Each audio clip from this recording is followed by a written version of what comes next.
Where is he? Where's the speaker? How's he doing? He went to the bathroom. I'm just stepping in for him. So how's it going? We're talking about attacker ghost stories today. I move around a lot, so I feel sorry for your chiropractor. So first off, I want to say a huge thank you, because they don't get it very much, to RVAsec. And also, you can actually support them by going over to the sponsors, going to the vendors, saying hi, getting all their swag, because it makes them feel good, makes them feel like they're important. Then they give them more money next year. Cool? All right. So this is me. Well, those are my kids. That's not really me. Father, husband, Nova hacker. Anyone know what a Nova hacker is? Northern Virginia hacker. We're a group up in Northern Virginia, sort of like RVAsec or RichSec. I'm also a United States Marine. There we go. I knew there was one. So why are we here? We like you. Oh. No, why are we in this industry at all? Like, why do we do this stuff? Because it's fun, it's interesting. Because we make money, right? Because we like hoodies. We like hoodies. Hoodies and black shirts. That's what we're in it for, right? Hoodies and black shirts. No, so I'm a little bit of a tree hugger. I like to make the world a better place. Like, it's weird, I know, but so there's no one from like my company in here right now, right? Good. So I would do this stuff for free, and I like free stuff, but I like getting paid because of those things.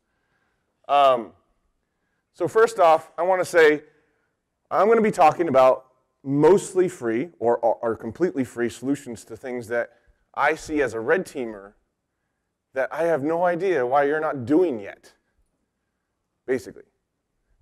Yes, I'm mean, just so you know. So first off, memory corruption bugs.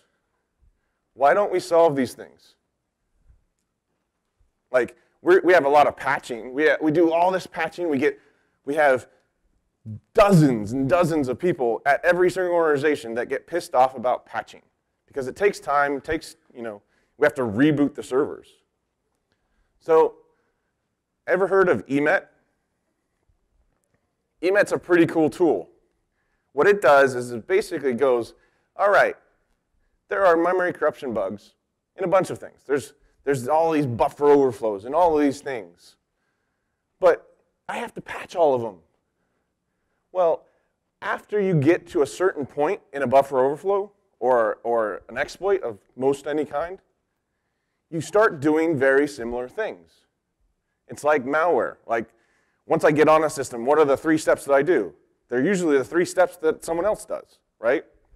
Well, if I start patching every single product, that means I have to figure out how to patch every single product, and I have to talk to all the vendors and get them all patched. Well, Emet goes a step beyond that and says, most memory corruption bugs, most things have to do things in this specific way. So you can think of it as a big bouncer on memory. It does all of these things. I know it's really hard to read because these projectors are green, but it does a bunch of things. And there was someone who talked today about some of the bypasses of it.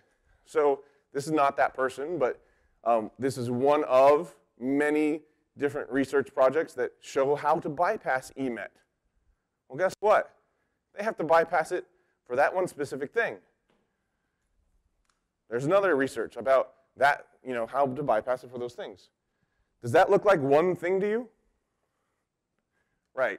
So depending on how many different types of protections you opt into, and let me be very clear, Emet is an opt-in framework. I was actually at an organization that I pen tested, and they're like, how did you do that buffer overflow? We have Emet. And they hadn't opted into anything. They just thought you install it and you're good. No. So you actually have to tell it to protect this application. But the cool thing about it is that since Emet 4.0, that Microsoft has a bunch of defaults, and most of those defaults are really good. They protect Java, they protect Adobe, they protect Chrome, Firefox, and all of these other things that have most of the public client-side exploitation targets in place. Great. Okay, so there's memory corruption bugs are gone. We solved all of them, right? Come on, you guys are like, it's not like 5 a.m. There we go. What about Java? Java stuff isn't always memory corruption bugs. It's they're owned by Oracle. Imagine all the fun stuff you can do by them. So Java bugs, there's different things. There's bugs in just basic permissioning that came out. There's all of these other things that aren't memory corruption. If it doesn't have to do with memory, then Emet's not going to do anything to it. So how do we stop Java exploits? Well, one of the ways that people have talked about in conferences and stuff, just patch it. Because that works, right? Yeah? We just patch all of the clients and we're good. Yeah. No one has ever tried that or ever tried to install ArcSight with that. Yay, ArcSight. Disable the plugin in GPO. Just make it so that it doesn't work at all. Right. Your developers will love that one. Just upgrade everyone to Java 7 version 200. Yep, that one works too. Or everyone should just install Linux and we're good.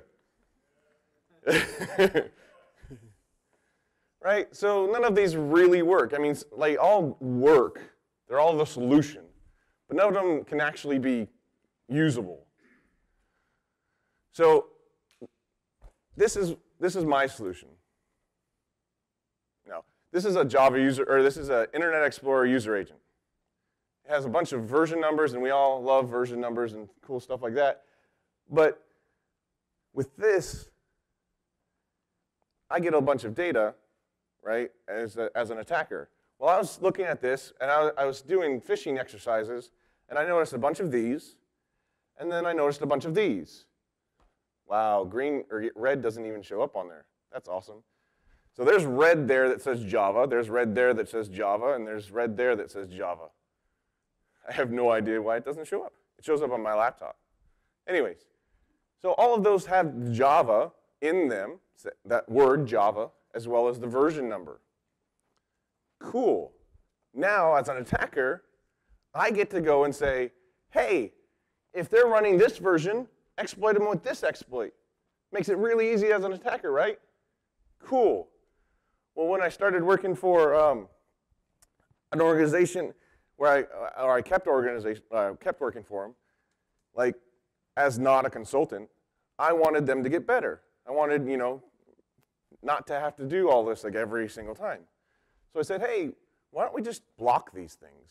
If you see a version, just block it. Like if you see Java in it, just block it. And then see how it works. So I tried a Java O-Day that came out the same day that the Metasploit module came out. I tried it with a squid proxy blocking the Java user agent. So it went over the squid proxy, it pulled down the web page, the malicious web page that I made, and then it just stopped. I was like, hey, I'm onto something here. Let's try this out.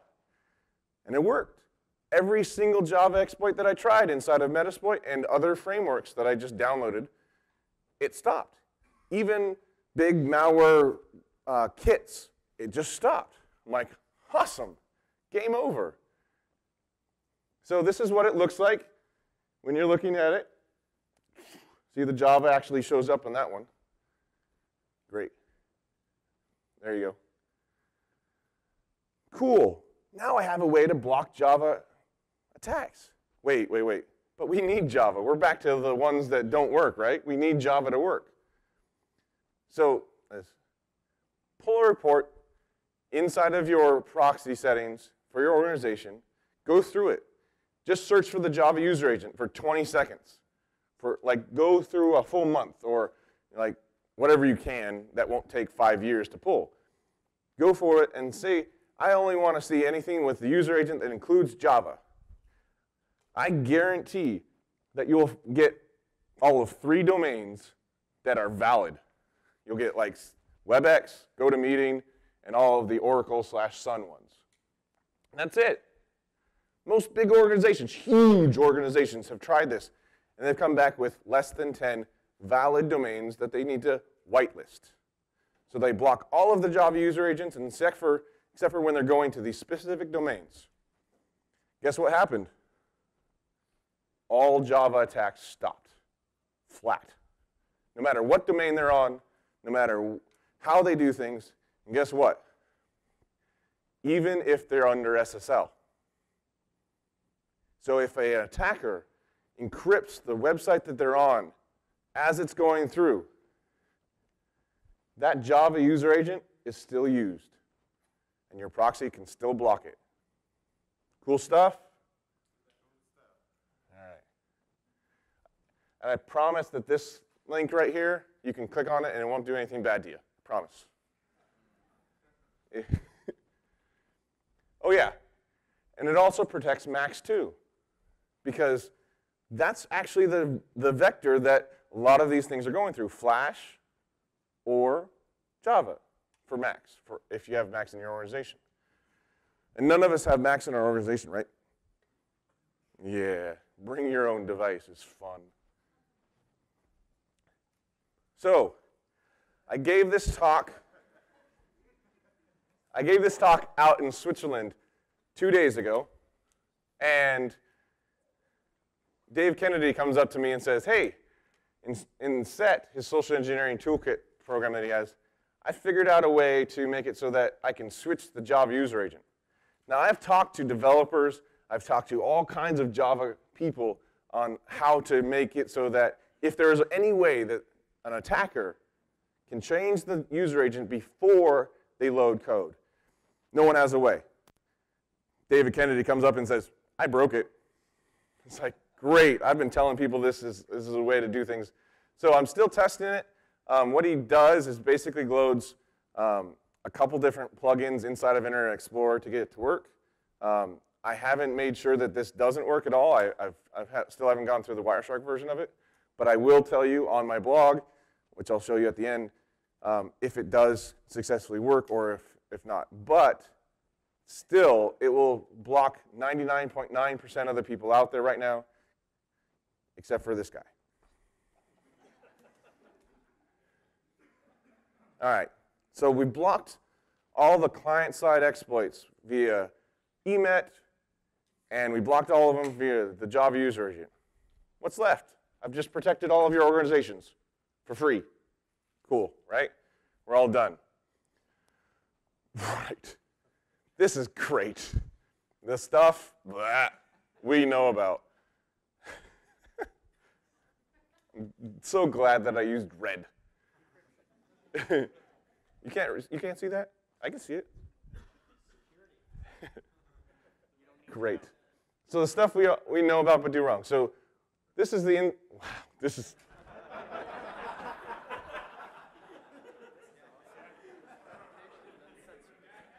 redacted. So I'll walk through this. So if pw dump, that's the first one. This is like Mad Libs. Put anything you want in there. So if pw dump is removed from your IIS box, internal IIS box, and you get an AV report saying, hey, I removed this virus from this box, is the game over? Everybody's thinking about it. It's not a trick question. No, it's not. pw dump is a hacker tool that dumps hashes, right? It's a bad tool that dumps hashes. Guess what? If someone got it on the IIS box, they got it there somehow. It didn't just magically appear. There's no special code that says, there's pw dump. So how many people in this room right now go through and log and audit all successful removals in their AV logs? Crickets, right? All right, so why not? Because there's a lot of data, right? Tons of data. So there is a way to do that better, though. Antivirus have categories. Categories of different things, different malware, different things like that. Well, removal of things is great, but let's put the hacker tools category as something that alerts higher. In every AV product out there, there's a way to change that categorization and what it does. Why don't you just make it so that those specific things, the things that you know something else happened here, make it a category higher than it is right now. Log-on alerting. This says AD Audit Plus. It's a product that I've only seen one place, and it does things very well. AD Audit Plus basically goes out and pulls out all of the logs for all of your Windows computers into a central database, and it does successful and unsuccessful logins, and it only keeps the metadata of those logs. Quickly releases it and keeps it very small.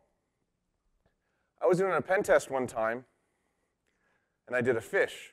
Got into a bunch of systems. And a lot of people clicked. Got into one system that the domain admin was logged into, got his domain admin creds, used it 3 times. I used it 3 times within a few seconds. AD Audit Plus sent him a text message saying his account was being used on 3 different accounts, or 3 different systems in a certain amount of time. Would he like to change the password? He sent a text message back. It generated a random password, sent it to his email, and changed his account, as well as the local accounts that I had also used during that. So AD Audit Plus automatically tracked back how I got to that point. And I was stuck within a few seconds of being into that network. Cool stuff. So it's the only one that I know that does that. It's an awesome tool. It's the only one that's paid for in this whole presentation. HIPs enable the, what do you guys think? What do you want to put there? Interesting part. Host intrusion prevention system, or whatever you want. Enable the prevention part. So one of the things about HIPs, and this is at almost every single organization I've ever been at, is they don't enable the prevention part of it. They like the logs and seeing all of the alerts go, but that's basically an IDS. But if I enable all of them, it will start breaking things. Yeah? So don't enable all of them. In the AV way of things, let's go with the same thing with the HIPs and say, if it's a hacker tool or hacker technique, block it. If it's something else, log it. Go by categories. This way you can say, if it's trying to password dump, if any tool anywhere is trying to password dump and you have a way of alerting on that with HIPs, block it. Just make it not happen. It's a lot better than if it does happen and you guys are using shared local admins on every single system that you have, because no one does that, right?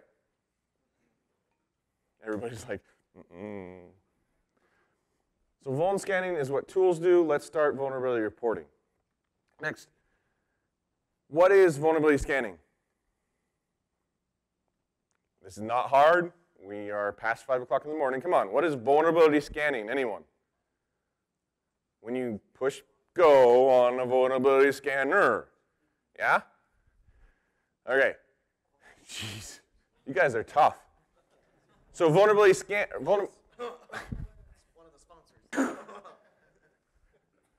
sponsors. Vulnerability reporting, on the other hand, is something completely different. If you do vulnerability scanning, you push go and you generate a report and give it off to the people who own those systems, guess what happens? Hold on, I'll show you. That's it. That's all they do with it. They throw it in the trash. You know why? Because it's too much work for them. They might concentrate on the first couple things, but it's too much work. Those vulnerability reports are hundreds of thousands of pages long, and they report on stupid stuff like trace enabled or SSL v1 enabled. Things that are never going to be exploitable, and they report on every single vulnerability. That is not something that anyone in this industry can handle. So what we need to do is start vulnerability reporting. Having someone look at those scans and say, this is important, this may be important. If it's an important system, this might be important, this might be important, this might be important. But how do you do that in an organization? Any size, how do you do that? get your pen test or red team involved. They're the ones that are going to go out and exploit stuff, right? If you don't have the money to have someone who's dedicated to this thing, talk to your pen testers. Even if it's once a year, if you have a pen test once a year, and your pen testers come through and break into a few things, and at the end they're like, here's our report. You say, on the same call, you say, hey, guys, you mind looking at our vulnerability scan real quick and telling us what's important, what you think would be exploitable in our organization? They will jump at the chance to help you out. It takes 20 minutes of their time. Then you will have solid evidence of what is important on that scan. What are the things that an attacker would look at? There's a friend of mine, Chris Gates, who did a series of blog posts called Low to Pwned. Basically, he took low vulnerabilities on vulnerability scans and changed them into code execution at the end. Low vulnerabilities in a vulnerability scan, things that no one's ever going to look at, and turn them into code execution. This is why you need somebody, a person, looking at these things. And it will be relatively free to get your pen test or a red team involved doing that. All right, cool stuff? Yeah. We already, oh God, just have to deal with all the missing red in these things. It's supposed to be important, but it's invisible.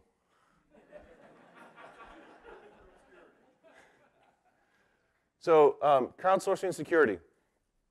Now, a lot of people have talked about crowdsourcing security. I'm going to talk about it a little bit different.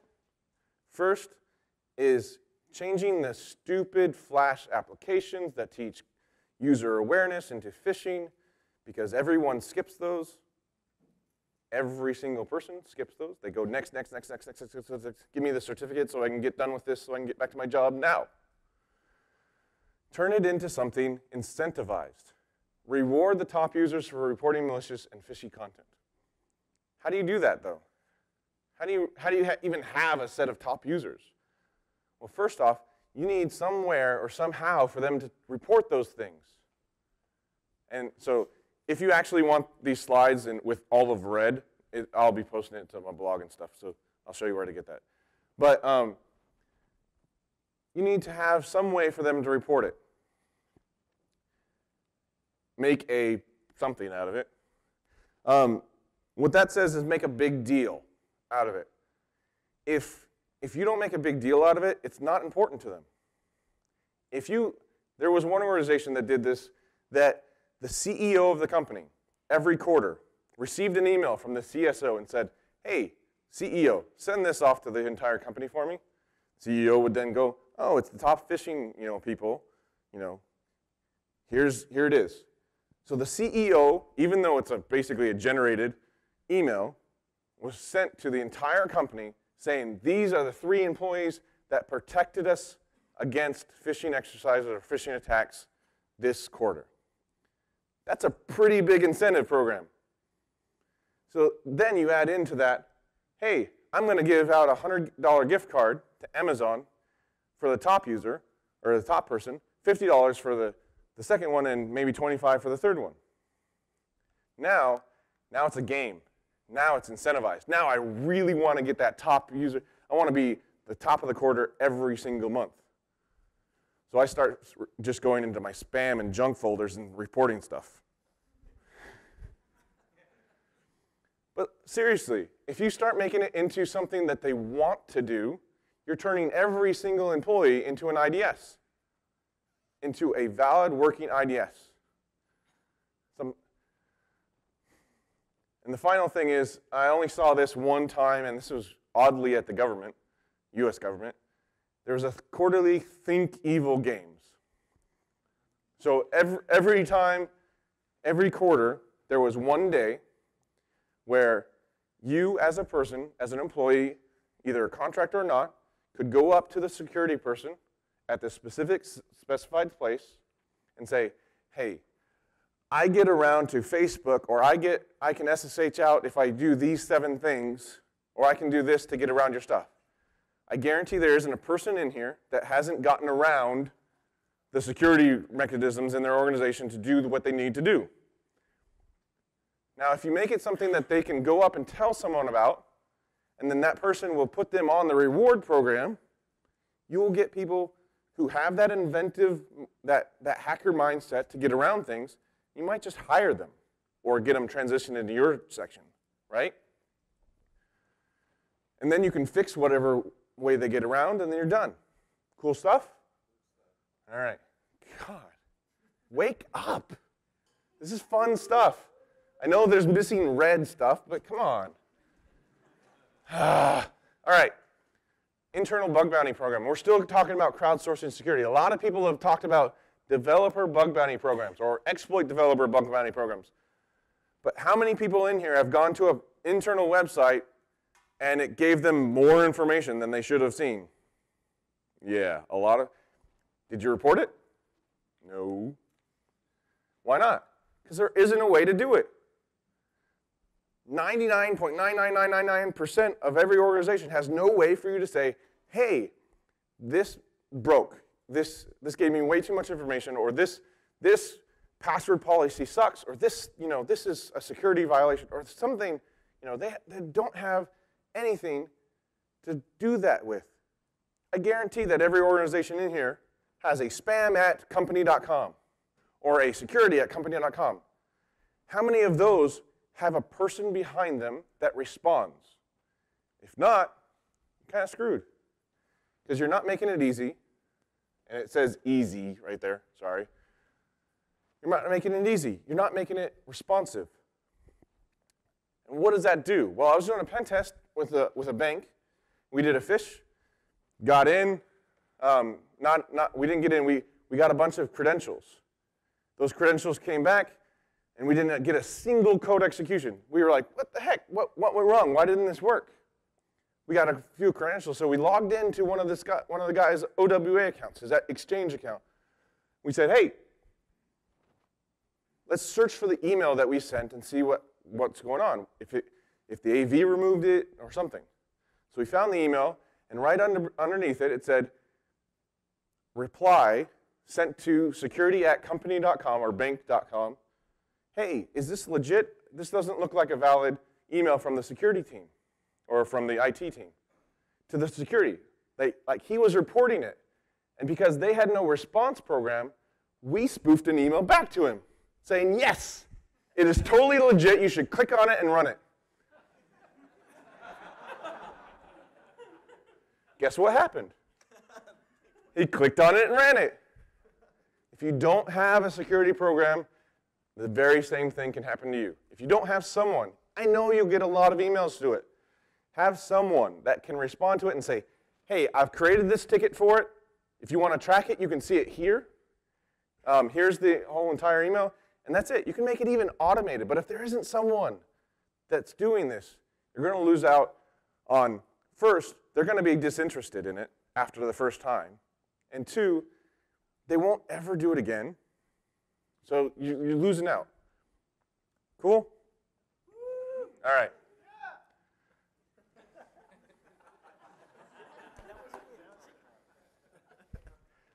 This is my absolute favorite vulnerability. Can anybody tell me what's wrong with this picture right here? Why is this a vulnerability? Automatic detect settings. Now, for those people who don't know what this does, this is default in Windows. And if this is checked and your organization does not uncheck it with a group policy or otherwise, what happens is your Windows system, when it tries to get to the internet, will say, hey, is there a computer in my local area network that is called WPAD? And my computer will respond, yes. Because my computer is called WPAD. Anyone on Starbucks or anyone on the local area network where you are can respond yes to that. And guess what happens next? Your computer will then say, hey, okay, I know where WPAD is. It sends a HTTP request to that same computer, my computer. Can you give me WPAD.dat? And if you serve out WPAD.dat, guess what? That's the entire set of proxy settings that that computer will use until it needs to access the internet again, or it loses its connection. One checkbox makes me control all of your traffic. That's scary. And Microsoft leaves it on by default. Please, please, please, please do not make it this easy for me to break into your network. So how do you fix this? Very easy. You can group policy setting, turn it off. You can null route 127.0.0.1, basically adding an entry into your DNS so that it does that. You can disable NetBIOS resolution domain-wide. This will solve other problems as well. How many people in here still runs Windows 98 in their organization? I know you do. Liars. Your DNS servers can handle it unless you have Windows 98. And you can specifically say, hey, in this part of the organization, enable it, and it'll still work, right? There's a huge privacy concern as well for NetBIOS, because when you're typing in like / something to get to a share, or you're typing in HTTP something to get to it, Internet Explorer and Windows Explorer automatically start looking for these computers for you to find out it and automatically load it up so that it loads faster.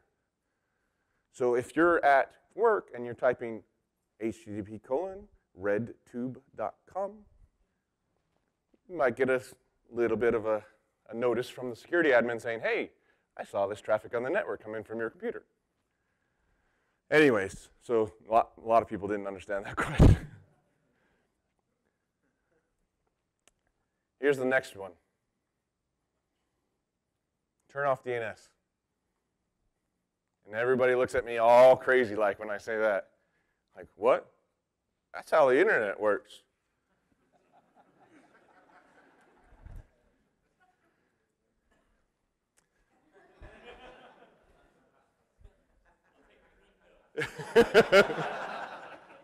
There isn't one. Red's gone. So I'm serious.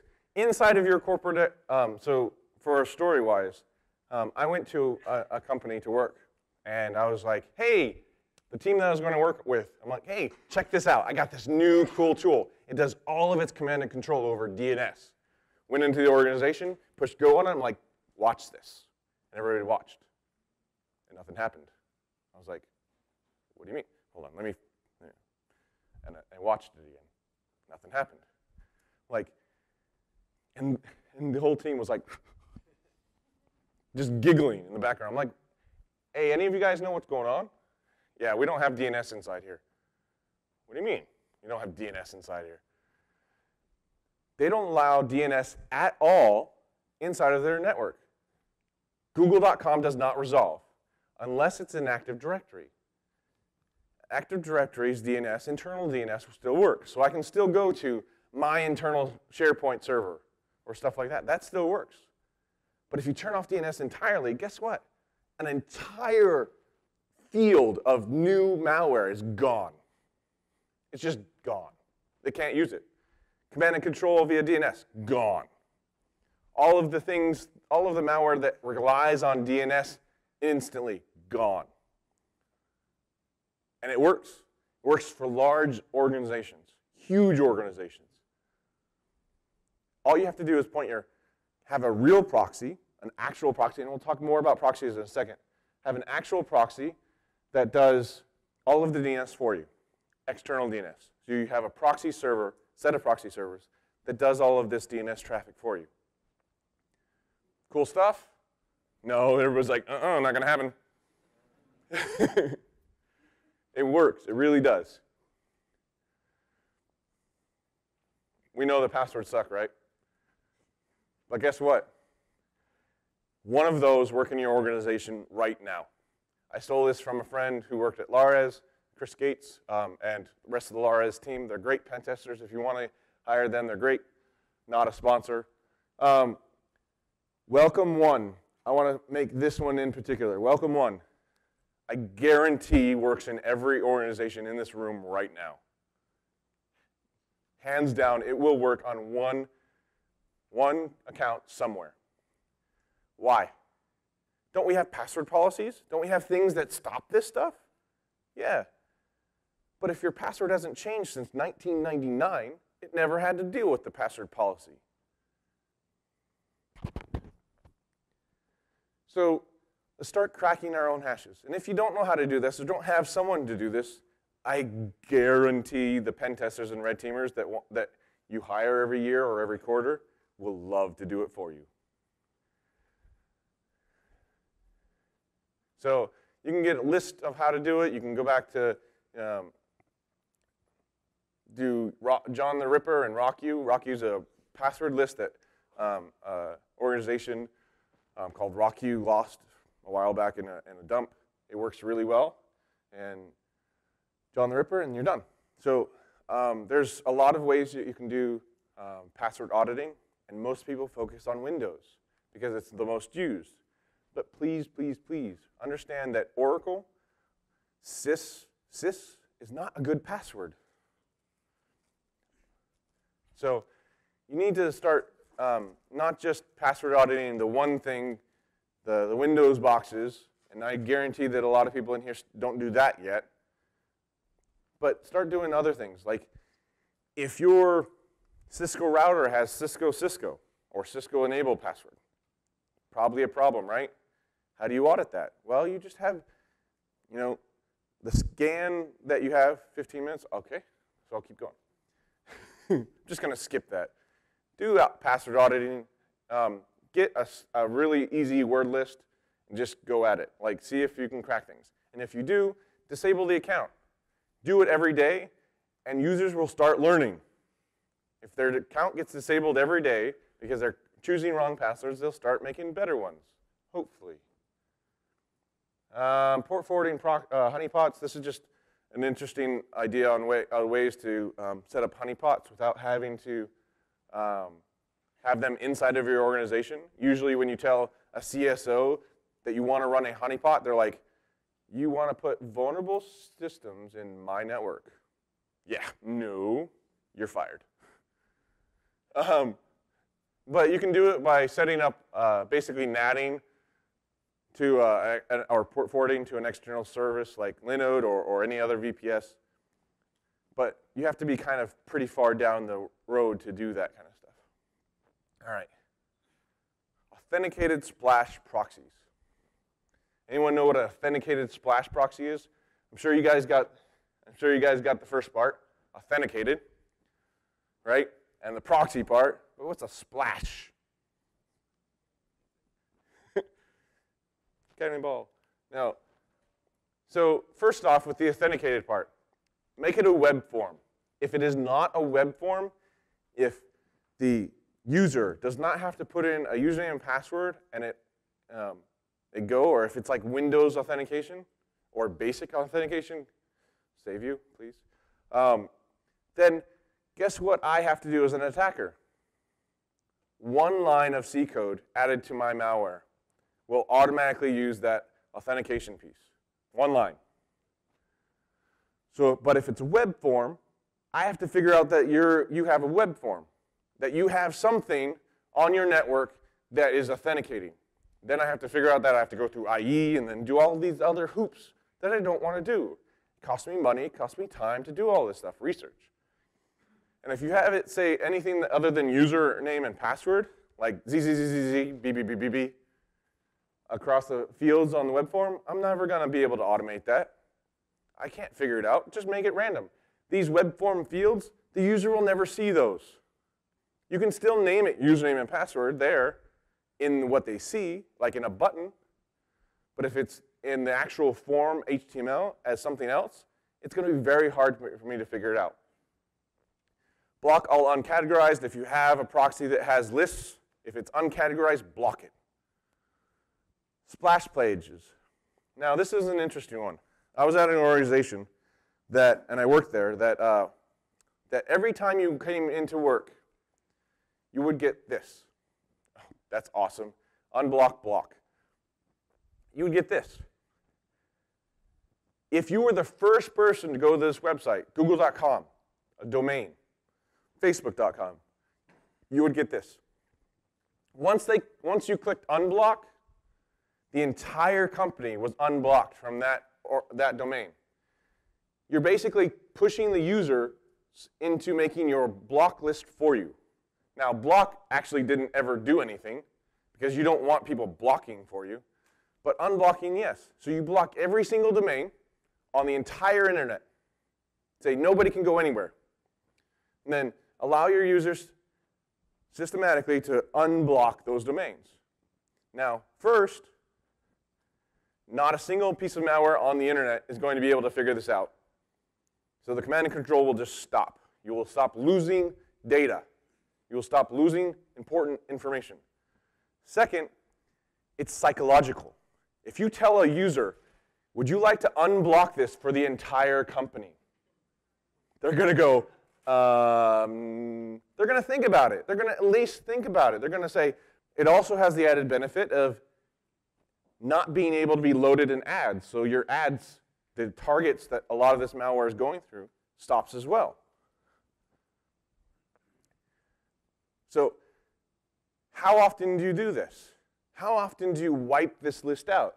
Well, the place that I worked at did it every single day.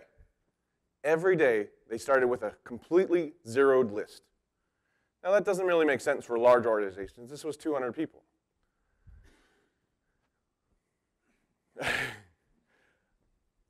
But for big organizations, maybe do it once a week, once every 2 weeks, once every 3 weeks, once a month. Zero it out, come back, then someone in your organization will go to Google, someone will go to Facebook, someone will go to all these things, and they only have to do it once. You're only inconveniencing one person, unless they're marketing where they have to go to a bunch of websites, then they're kind of screwed, but whatever. We don't like them anyways. All right, cool stuff? Because with all of that, with all the stuff that we talked about just now, the organization that I worked for that had the splash proxies and all of the rest of it had 0 infections. 0, not 1. They had 0 infections. Can you imagine? Instead of going with these organizations to say, you're going to get hacked someday, let's help you with, the after effect. Like, no, I don't want to get hacked. Imagine cutting it down to 0 infections. Awesome stuff? Yes. And that says caught. But it's in red, of course. And it's a really cute picture of a baby. God. So next up is something called evil canaries. Now all of this stuff, these are enterprise level fixes, but these evil canaries that I'm going to be talking about are honeypots that are set it and forget it. Like all the infomercials that you can watch on like 1 a.m., 2 a.m. Set it and forget it. That's what I don't like about honeypots is that you have to like monitor and analyze and do all this stuff with. These things are how I got caught on pen tests, on actual pen tests, how I got caught. And some of my other friends got caught. They allowed me to share some stories. So the first one is, there was a domain user called domain admin temp. They were an actual domain admin. Their password is in the description field, but their hours of logging in were 0. Once I got on, I saw that the password was there. It worked. The authentication worked.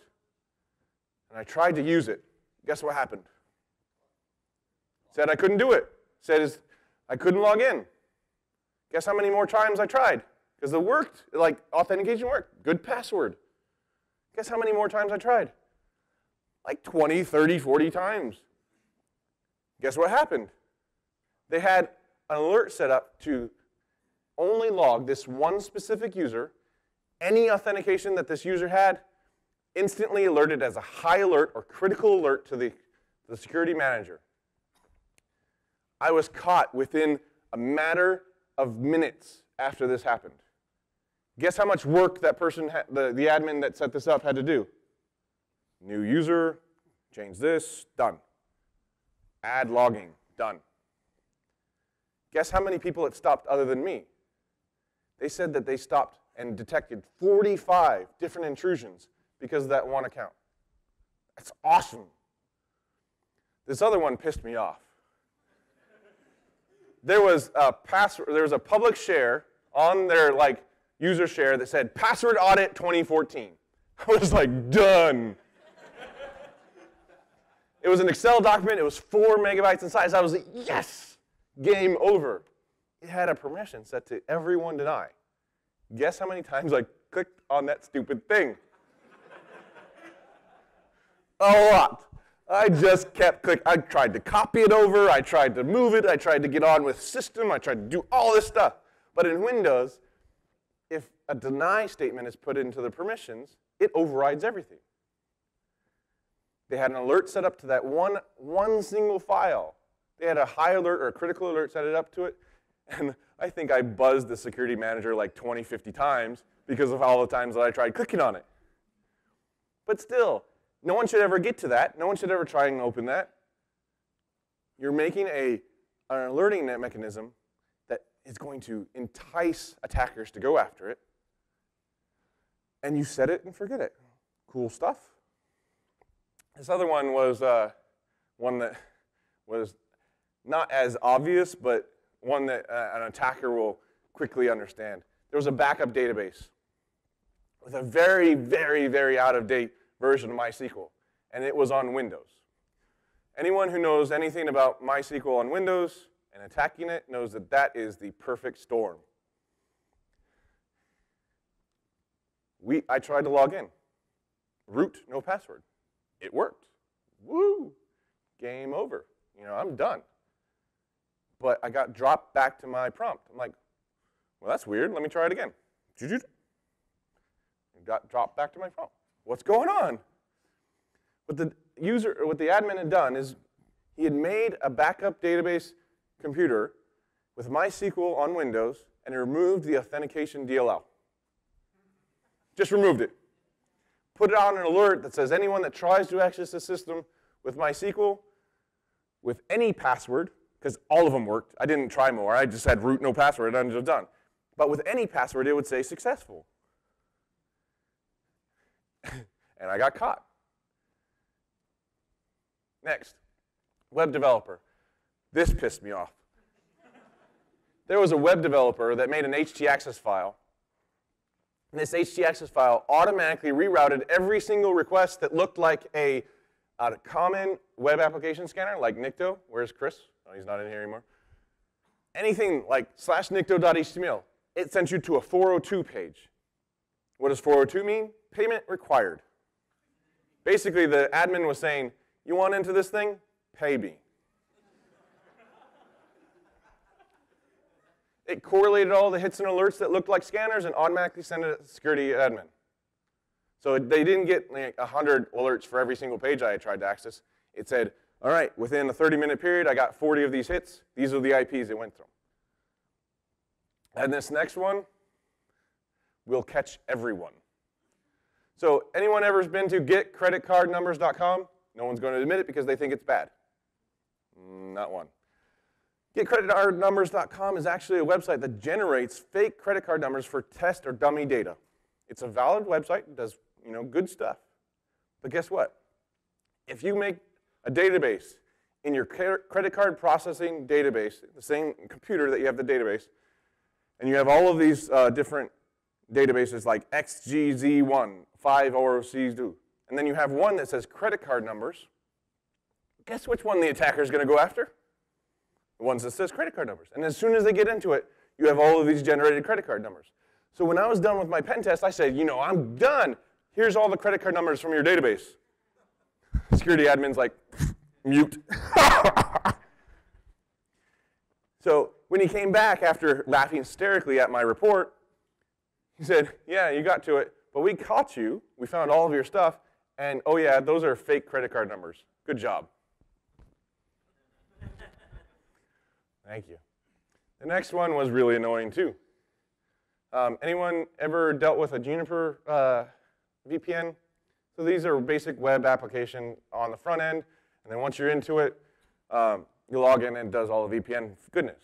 Well, this organization edited the HTML for that front end and put in comments, default username and password for organization X, login 1234. As soon as I tried it, it let me log in. I was logged into the VPN. And as soon as you get to that little web page that says, here are all the things you can access, guess what was on that page? Nothing. I had zero access to anything at all. And as soon as I did that, it sent off high critical alerts to the security manager. Game over. The credentials that I tried to use, and it was all done. Like, they had caught me. And getting caught sucks. Next one, and I only have a little bit of time left. Web server. We were doing a web application, and one guy did the web application assessment, and the other guys did the phishing exercise. And there was one page that had /admin/login that looked like it was Active Directory logging in. So we could verify all of the credentials that we had gotten from the phish. And so as soon as we did the phish, we said, let me try all of these to make sure they're okay. Every single one said, yes, you're good. But I had typoed one of them, so I knew one of them was wrong, but it still said success. I was like, great. So I tried just a random one, and sure enough, it said success. I'm like, oh, buddy. So it's reported all of those credentials automatically, and after it reported them, gave the option for the admin to lock them out right then and there. Locked them all out. All the phishing credits that we had worked so hard to get are all gone. And this web application, we were like, I don't trust anything on this anymore. So we stopped that web application assessment because we were just like, everything's a trap, and we're done. So then there was a machine that said absolutely nothing until it had traffic on 23, basically telnet, and we actually hired the guy that found us using this because we didn't want to have to go up to him again. So one more thing, and I already got the STFU, so really quick. What I want you to take away from this, if you take away anything, the last point that I want you to take away is many, many times in your organization, your help desk know what's going on. They are better than any of your IDSs. Now, we all hate the help desk, or we're on it, and I'm just making you mad, but we all hate the help desk. But they're usually the ones that know what's going on. You have people who are doing phishing exercises, and they'll call up the help desk. I don't know, I got this email from IT that says I need to update Java something, blah, blah, blah. They'll know what's going on. Stop leaving them out of the loop. They are your best form of intelligence.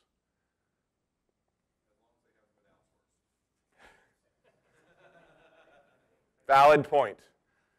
All right. That's it. Thank you very much. And you can contact me using all these cool different ways. And that's it. Thank you very much.